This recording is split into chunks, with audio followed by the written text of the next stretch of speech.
আজ ছিল সানডে, তো দুপুরে খাওয়া দাওয়া করে বসেছিলাম, দুজনে গল্প করছিলাম। তখন উনি হঠাৎ করে বললেন যে চলো তোমাকে একটা জায়গায় নিয়ে যাব, রেডি হও। তো আমি তাকে জিজ্ঞেস করলাম কোথায়, দিয়ে আমাকে বলল যে চলো, তো তারপর দেখতে পাবে, বলবো না।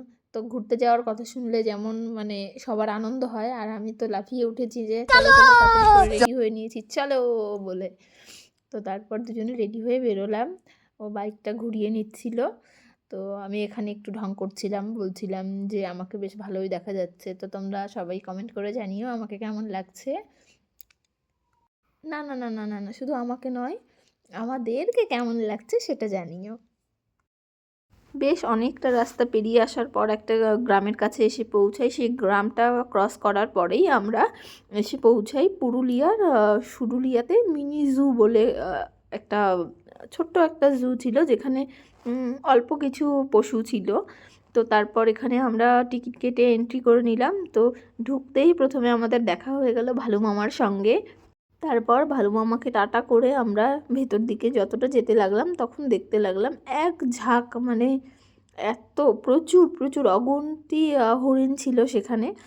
তো এই হরিণগুলো বারবার এদিক ওদিক এদিক ওদিক করছিল। এখানে ওদেরকে এই টাইমটাতে খাবার দেওয়া হচ্ছিল। তো যখনই এই খাবারের ভ্যানটা ওদের দিকে এগিয়ে আসছিল, ওরাও গেটের কাছে এগিয়ে আসছিল। তো একসঙ্গে এরা এভাবে চলছিল, দেখতে যে কি ভালো লাগছিল, খুব সুন্দর লাগছিল দেখতে। হরিণগুলো খাবারের জন্য হা করে মানে গাড়িটার দিকে তাকিয়ে রয়েছে যে কতক্ষণে ওদের কাছে এসে খাবারটা পৌঁছাবে। এরপর আমরা হরিণদেরকে একটু টাটা করে আমরা চলে এলাম মেছো বিড়াল, সরি সরি সরি মেছো বিড়াল না, বন বিড়ালের কাছে। এখানে বন বিড়ালগুলোকে দেখে মানে মনে হচ্ছিল ছোট ছোট বাঘের বাচ্চা এরকম দেখতে লাগছিল। তো ওখান থেকে ঘুরে আমরা এদিকে একটু হাঁটাচলা করছিলাম। তো এটা একটা ছোটোখাটো পার্কের মতো ছিল, জায়গাটা বেশ সুন্দর, আমার তো খুবই ভালো লেগেছে। তারপর এখানে চলে এসেছি ময়ূরের কাছে। এখানে অনেকগুলো ময়ূর ছিল। তো ময়ূরগুলো মানে এই টাইমটাতে মানে ওদের পাখনা মেলে ধরেনি, তবে বেশ ভালো লাগছিলো। এরপরে এই বাঁদরগুলোর কাছে চলে এলাম। এই বাঁদরগুলো এখানে দোলনায় এমন করে দোল খাচ্ছিল, তো দেখতে এত ভালো লাগছিল।